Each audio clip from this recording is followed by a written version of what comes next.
আজকে আমরা এখন দেখব যে কিভাবে আমরা এই প্রবলেমটা সলভ করব। এটা খুব একটা কঠিন প্রবলেম ছিল না,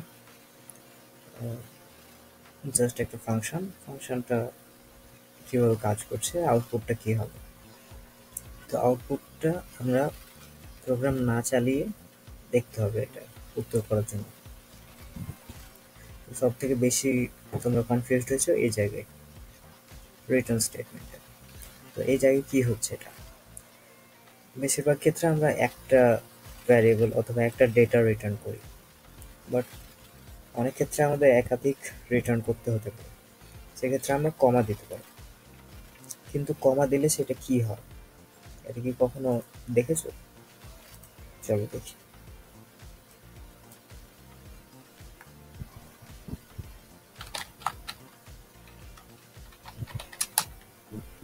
আমরা পাইথন ইন্টারপ্রিটার ওপেন করি। এখন কোনো একটা ভ্যারিয়েবলের মধ্যে যদি আমরা একটা ডেটা রাখলাম, তাহলে এটা একটা সিঙ্গেল ডেটা থাকছে। কিন্তু একটা ভ্যারিয়েবলের ভিতরে আমরা যখন কমা দিয়েও ডেটা রাখতে পারি একাধিক, তখন সেটা কি হবে? তখন স্টোর হবে, কিন্তু কি আকারে স্টোর হবে? তখন সেটা টাপল আকারে স্টোর হবে। পাইথনে যখন আমরা টাপল ডিক্লেয়ার করতে চাই, তখন আমরা ব্র্যাকেট ছাড়াও এভাবে জাস্ট কমা দিয়ে দিয়ে রেখে দিলেও সেটা টাপল হয়ে যায়। সেম ভাবে এখানেও ওইটা হচ্ছে। আমরা প্রোগ্রামটা যদি লিখি,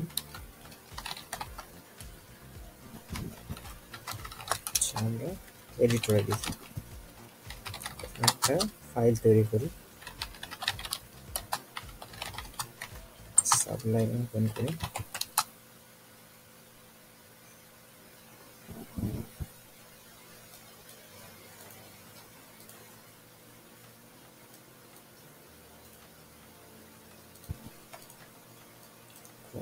আমরা প্রোগ্রামটা টাইপ করি।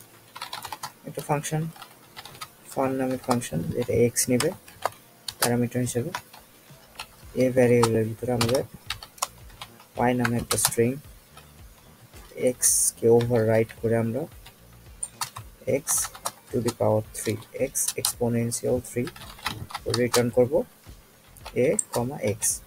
তাহলে এখানে কি রিটার্ন করছি আমরা? এখানে আমরা টাপল রিটার্ন করছি। তাহলে এখন যদি ফাংশনটা কল করি, আমরা ফাংশনটা কল করলে আমরা এখানে প্রিন্টও করা লাগবে, যেহেতু শুধু রিটার্ন করছে আমরা প্রিন্টও করে দেবো। ওয়ান লাইনে আমরা প্রিন্ট করব। তাহলে আউটপুটটা কি আসবে আমরা যদি দেখি, প্রথমে একটা স্ট্রিং থাকবে, এটা কম্পালসারি, এটা থাকছে। আর এটা এক্সপোনেনশিয়াল কত? 4 এর এক্সপোনেনশিয়াল 3 দিলে 4 এর কিউব মানে 64। আর এটার জন্য এটা টাপল। তাহলে যদি পাইথনকে বলি এটা রান করে, তাহলে আমাদেরকে রিটার্ন দিচ্ছে এটা। আর এটা কত নম্বর অপশনে ছিল? এ। তাহলে রাইট অ্যান্সার হচ্ছে এ।